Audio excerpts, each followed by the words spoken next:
Bueno, mi nombre es Natalia, tengo 37 años al día de hoy y mi vida fue una vida, se puede decir, bastante colmada de cosas tristes. Hace 30 años, cuando yo era muy pequeña, tenía 7 años, mi papá era mi todo para mí, tenía 45 él, y en una noche lo encuentro tirado en la cama y él había tenido un derrame cerebral fulminante porque los medicamentos que tomaba le habían hecho que ese derrame cerebral le inundara el cerebro. Entonces no hubo forma de salvarlo y él a los pocos días fallece. Es algo que mi mente nunca me puede quitar.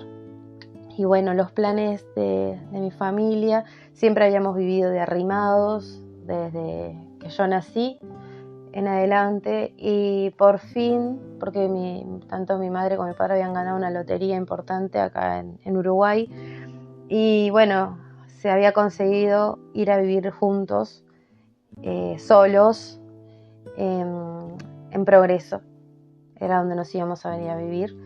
Y bueno, íbamos a venir mi mamá, mi padre, mis dos hermanos, que eran mucho más grandes que yo, uno tenía 17, el otro 18. Nos íbamos a venir a vivir todos juntos por fin,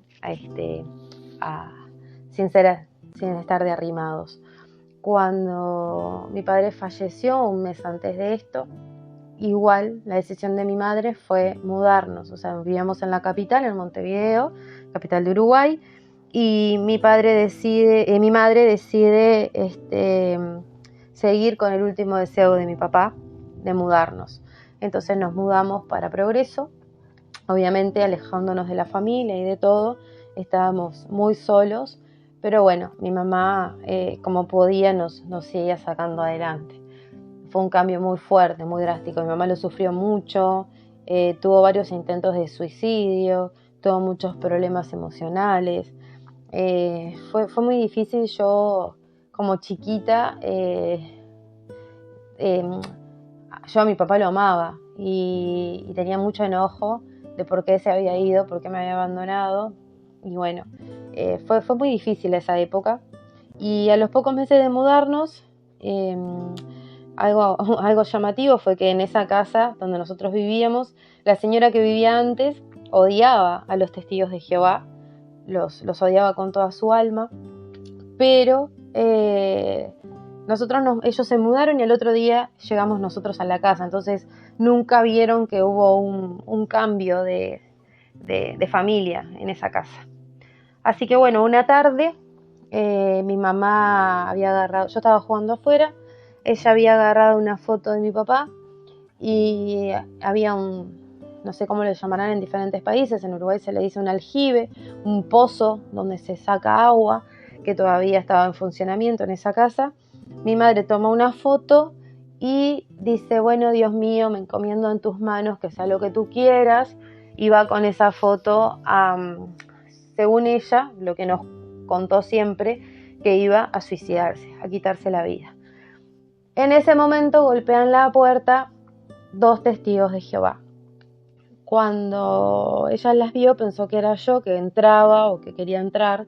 Entonces se detuvo y cuando fue a abrir la puerta, estaban estas 2 testigos allí y mi madre, inmediatamente llorando, las hace pasar. Y bueno, de ahí mi madre, obviamente, le empezaron a hablar de la esperanza de la resurrección, de muchas cosas. Le dieron la esperanza de volver a ver a mi padre. Y bueno, por ese lado fue que mi madre empezó a estudiar. O sea, la agarraron por esa angustia que ella tenía en un momento de completa debilidad, porque mi madre, quiero aclarar que desde que yo soy chica, yo era la típica que mis padres me mandaban a decir que no había nadie, odiaban a los testigos de Jehová. En una oportunidad incluso yo iba a una escuelita de esas que hacen la Iglesia Católica, yo tendría 5 o 6 años, y mis padres fueron hasta ahí a preguntar, volviendo un poco en el tiempo, ¿no? A preguntar si no eran testigos de Jehová, porque si ellos eran testigos de Jehová, mis padres me sacaban de ahí. No, o sea, los odiaban. Mi padre jamás hubiera permitido que mi mamá se hubiera hecho testigo de Jehová. Entonces yo digo, la agarraron claramente en un momento de mucha debilidad de mi madre. Y bueno, ahí ella empezó a estudiar con ellos y bueno, el estudio, todo lo que conlleva, de todas formas, más allá de que empezó a estudiar, ella siguió festejando cumpleaños, navidades. En eso se pone en pareja con el que ahora actualmente es mi padrastro. O sea, fue muy cortito. Mi padre falleció en agosto, mi madre en diciembre. Trae a mi padrastro a vivir a casa. Más que nada como una tabla de salvación, sinceramente, porque ella estaba solo con su sueldo y no le daba para mantenernos a mis hermanos y a mí. Entonces fue una situación muy difícil. Y bueno, encima de eso estaba estudiando la Biblia, entonces le dijo, bueno, nos tenemos que casar porque no podemos vivir en matrimonio sin casarnos. Entonces casi sin conocerlo, se casa con él. La verdad que no tengo ninguna queja. Mi padrastro, más que el rol de padrastro, ha sido un amigo, un compañero que nos ha cuidado muchísimo. A mí siempre me cuidó, siempre estuvo ahí para mí. Pero bueno, fue todo como muy rápido, como siempre acostumbran los testigos, ¿no? De que sin conocerte, sin nada, bueno, tenés que casarte porque así lo dice la Biblia. Y bueno, y así fue. En resumidas cuentas, yo, más allá de que mi madre estudiaba y que me obligaban a estudiar la Biblia, yo iba y venía y hacía mi vida porque veía que mi madre era, como le dicen, ¿no? Gris, o sea, no era 100% testigo. Entonces, dentro de todo, tenía cierta libertad. Además, todavía mi mamá no se había bautizado. Pero no me olvido más una anécdota, que fue una vez que yo fui a un cumpleaños acá en Progreso. Yo era chiquita, tendría 8 o 9 años, y yo estaba en ese cumpleaños y yo estaba estudiando el libro de historias bíblicas y me vieron, pasaron, porque justamente era día de reunión, pasaron y me vieron. A la clase siguiente, que me toca el estudio bíblico con la testigo, me dice, hoy no vamos a estudiar el capítulo del libro que nos corresponde, hoy vamos a hablar sobre los cumpleaños, me dijo así. Y ese miedo que uno le entra como niño, como, ay, me vieron, qué horrible. Y bueno, me dio todo el sermón, me hizo sentir culpable, me hizo sentir de que Jehová estaba mal conmigo, que Jehová estaba enojado. Para mí fue horrible, porque ella me decía, imagínate la cara de Jehová si te hubiera visto en ese momento, porque lo que te vimos fuimos los testigos, fuimos hermanos, pero si te ves Jehová, imagínate que Jehová lo vio, la cara de tristeza que puso Jehová. Y yo no me olvido más, o sea, es muy feo esa manipulación mental que me hicieron como niña, de eso, ¿no? De que Jehová me estaba viendo, que qué triste se había puesto Jehová. Y bueno, pasaron los años, nos mudamos de Progreso, nos fuimos a Melilla. Es un lugar, una zona rural, acá en Uruguay. Nos mudamos y obviamente yo estaba en el liceo, pasé a secundaria. Y bueno, mi mamá de la nada empieza de golpe, siempre yo seguía con el estudio bíblico, pero nada. Mi madre de la nada empieza a ponerse las pilas, como le dicen, a dedicarse más a Jehová, salía a predicar, un montón de cosas. Yo en ese momento estaba de noviecita con un muchacho, yo tenía 14 años. Y bueno, en mi tontería de creer de que sí, que bueno, que quería hacer las cosas bien y veo que mi mamá se puso las pilas, lo llevo a él un día a la reunión, tonta de mí, lo llevo a la reunión y resulta que él, que no quería ir, que no quería ni ponerse corbata, se encuentra justamente que un amigo de la escuela de él era testigo. Bueno, ahí ellos dos se pusieron, mi madre y el que era mi noviecito en ese momento, a estudiar, y en el año en el año 99 se bautizan mi madre y él. Se bautizaron los dos. Bueno, obviamente él enseguida, precursor auxiliar, mi madre lo acompañaba, o sea, muy bueno el muchacho, la verdad muy bueno, pero yo ahí digo, no, esto no es para mí, y me retiro, pero fue cuestión de unos meses cuando yo enganché con ellos.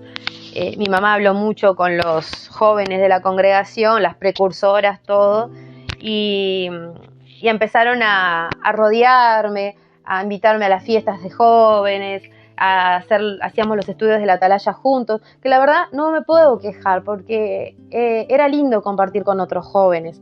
Además salíamos incluso de noche, no a bailes obviamente, pero íbamos acá se le llama la Rambla, o sea, es la costanera de la playa, íbamos todos jóvenes a comer pizza, nos juntábamos mucho, hacíamos obras de teatro, entonces a mí sinceramente todo eso me atrapó, de que para mí era muy lindo compartir con todos ellos y por esa camaradería, por esa amistad, yo también me puse las pilas y me bauticé.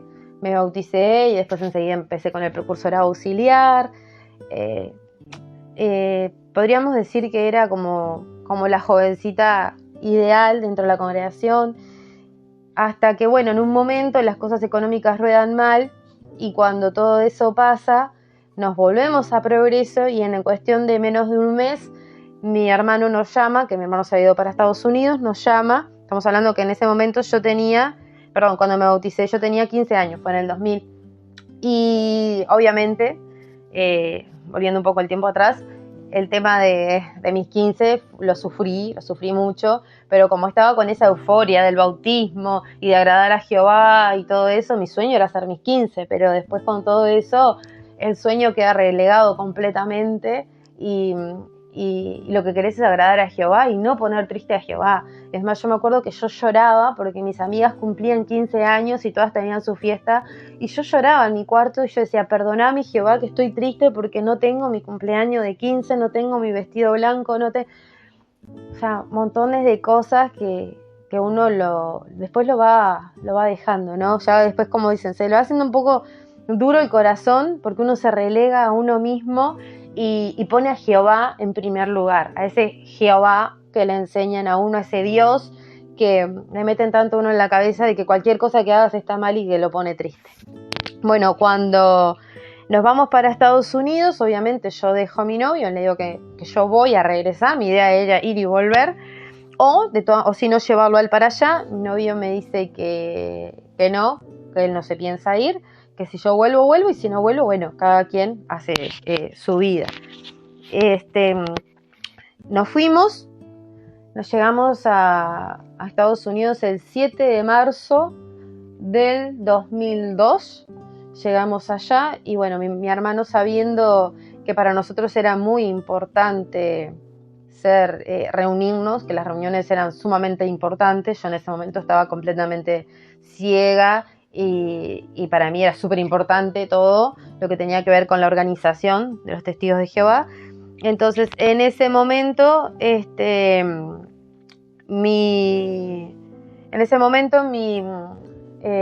hermano nos consigue, había precisamente un testigo mexicano que iba cuando salían las revistas, iba y se las dejaba. Mi hermano trabajaba en una carnicería latina, mexicana, y ese señor iba todos los fines de semana o cuando salían las revistas nuevas y iba y se las llevaba. Entonces en una oportunidad lo dice, miren que en estos días viene mi familia y me gustaría que ellos se siguieran reuniendo. Mi hermano no es testigo, ninguno de mis dos hermanos, gracias al universo, que ellos no son testigos. Y mi hermano, con la mejor onda, le dice que qué tal que íbamos a llegar nosotros desde Uruguay. Bueno, inmediatamente, yo creo que llegamos y a la semana nos estábamos reuniendo, se turnaban los hermanos, porque en Estados Unidos es todo carro, porque caminando no llegas a ningún lado y el bus es complicado. Entonces todas las semanas se turnaba un hermano para llevarnos a la congregación, para que nos reuniéramos. En eso obviamente la situación fue muy difícil económica, porque yo no sabía mi cuñada no sabía que íbamos, bueno, un problema ahí familiar un poco entreverado, que recién ahora, después de 20 años, como que lo pudimos sentar y conversar, pero la cosa fue que yo la pasé muy mal, la pasé muy angustiada. Mi idea era que si no me podía volver estudiar, hasta que cuando yo al mes aproximadamente les digo a mi familia que me quiero volver, que me iba, armé la valija, me volvía para Uruguay. Mi hermano en Uruguay dijo que no se iba a hacer cargo de un adolescente, o sea, no me dejó venirme. Mi madre me escondió el pasaporte, me escondió todo. A la mañana siguiente, cuando me levanté, no tenía nada, tenía todo escondido y yo era una gurisa de 16 años sin conocimiento de nada de Estados Unidos. Entonces era muy difícil para mí poderme volver. Cuando yo, después de que me pasó eso, a la próxima reunión nos viene a buscar esta persona que después pasó a ser mi esposo, que se llama Osman Enríquez, y él nos lleva a la reunión, una oportunidad, 2 oportunidades, y en una de las oportunidades yo justamente había tenido una discusión en mi casa, y cuando estoy en el salón me largo a llorar, y él me vio que yo estaba mal, que yo estaba llorando. Entonces cuando nos lleva a mi casa, me preguntaba qué era lo que me pasaba. Yo le había contado, o sea, en pocas palabras, a mí me habían echado de la casa de mi hermano, no por hacer nada malo, sino por un tema de que no podían vivir mucha gente, y porque mi hermano también se había enterado de que mis padres, los pocos pesitos que habían conseguido mi padre trabajando, lo gastaban, que ahora, o sea, en aquel momento yo lo veía como que era algo normal, pero mi padre consigue trabajo y a mi mamá también le dieron una máquina para que cosiera cosas para los testigos, dobladillos, esas cosas así, vestidos de las testigos, todo. Y con esa plata, en lugar de darle a mi hermano para pagar los pasajes, para comprar 1 litro de leche, porque estábamos de arriba, ellos agarraron y lo gastaron en ropa para ir a las reuniones. Y lo gastaron en hospedaje de hotel para ir a una asamblea, porque según ellos decían que había que poner a Jehová en primer lugar y que no se podían perder la asamblea y un montón de cosas. Y yo en ese momento estaba de acuerdo y me enojé con mi hermano, porque mi hermano dijo, no, ¿cómo van a gastar en esto y esto y esto? Siendo que yo los estoy manteniendo. Mi hermano nos había pagado los pasajes, mi hermano nos había pagado, yo creo que hasta el tema de los pasaportes. O sea, mi hermano había hecho todo por nosotros y yo estaba tan ciega que yo estaba enojada con él y con la señora y no me daba cuenta que ellos nos estaban dando una mano. Que mi hermano decía, bueno, primero trabajen, paguen la comida, me pagan los pasajes, todo, porque nunca nos pidió nada, pero había que pagar los pasajes porque él los había pedido prestado. Dice, y no, ustedes se fueron a una asamblea. Obviamente mi hermano no estaba enojado conmigo porque yo era una niña de 16 años, 16, 17 años. Estaba enojado con mi madre y con mi padrastro por esa actitud, que yo en aquel momento la defendía. Eso es lo irónico, ¿no? Que uno está tan ciego que uno defiende esas cosas, de no trabajar y poner en primer lugar a las asambleas y las reuniones. Y cuando la gente se enoja, te dice, no, se enojan porque están en contra de Jehová. No, no están en contra de Jehová. Lo que pasa es que uno está tan ciego ahí adentro de esa organización que no se da cuenta uno las cosas mal que hace. Porque cuando uno lo piensa con la mente en blanco, en frío, te das cuenta de que uno comete muchos errores. Entonces, bueno, volviendo al tema, en esa oportunidad que él me ve llorando, me dice, bueno, dice, yo estoy enamorado de ti y yo te puedo sacar de esta tristeza, de esta angustia, no tenés por qué ser una carga para más nadie, yo tengo mucho dinero, yo puedo darte un apartamento, comprarte esto, comprarte lo otro, ser una familia, tener un hogar, yo te puedo ofrecer todo, me gustaría que fueras mi novia, no, y sinceramente yo tan jovencita, era un hermano prominente, no tenía privilegios todavía, la verdad que ya no me acuerdo si era siervo ministerial o no, pero creo que sí, o estaba en eso, lo estaban por nombrar. Hay cosas que mi mente como que ha bloqueado y ha olvidado, yo creo que para protegerme a mí misma, y no me acuerdo exactamente. Sé que él era un hermano muy prominente, todo el mundo lo quería, y yo dije, bueno, está. En ese momento yo tenía 17 y él me llevaba 12 años a mí. Y bueno, le dije que sí. Eso fue, obviamente, mi novio, volviendo un poco el tema para aclarar la situación, cuando yo lo llamo a él, aproximadamente cuando él me dice mi madre que no me va a dejar venirme, lo llamo y le digo, yo acá te puedo conseguir con testigos, apartamento para que vivas, trabajo, todo. Y me dijo, no, dice, yo no me voy, así que si tú no te vienes para acá, da nuestra relación por terminada. Bueno, cosas que pasan. Después a los meses aparece esta persona y le dije que sí, porque nuevamente no digo que en ese momento no lo consideraba una mala persona, y dije, bueno, lo voy a hacer. Cuando en todo este entrevero con mi familia, discuto con mi hermano, con mi cuñada, yo defendiendo que las reuniones eran lo primero, y me voy a vivir a la casa de otra testigo, a cuidarle los hijos, o sea, de empleada o sirvienta, no sé cómo se le dice, pero bueno, yo limpiaba la casa, le cuidaba a los niños, o sea, ella me dio un cuarto en su casa porque a mí no tenía dónde vivir, y por lo mismo, ¿no? Por ser testigo de Jehová, y por estar tan aferrada a las creencias, que yo no, ni siquiera pasaba en la casa, sino que siempre estaba predicando y estaba haciendo cosas y tal. Mi hermano también pedía que de mi parte, por lo menos, dar una mano en la casa, algo que es completamente lógico, pero lógico lo veo ahora. Bueno, trabajé en fábricas como indocumentada, fábricas de productos tóxicos, hasta que la cara se me quedó como un monstruo de los mismos químicos, y pasaron muchas cosas. Y bueno, y obviamente la única familia, entre comillas, que uno tiene son los testigos. Así que bueno, me aferré más todavía a lo que era la comunidad de los testigos. Y al menos del mes de haberle dicho a esta persona que sí, que aceptaba ser su novia, un día vamos al salón, salimos del salón, me dice, no, porque mi mamá va a venir a conocerte, vino la mamá, me conoció esa noche. Me dice, bueno, hoy vamos a cenar, todo está perfecto. Fuimos a un restaurante mexicano. Cuando estoy sentada en la mesa con todos los amigos de él y la mamá y el padrastro, me dice, y mi mamá y mi padrastro, saca un anillo y me dice, ¿te querés casar conmigo? Y yo con 17 años, una nebulosa completa de que no tenía dónde vivir, casi no tenía para comer, porque yo en ese momento estaba trabajando y manteniendo a mi madre y a mi padrastro. Agarré y le dije, sí, pero como esa tabla de salvación de bueno, ¿y ahora qué hago?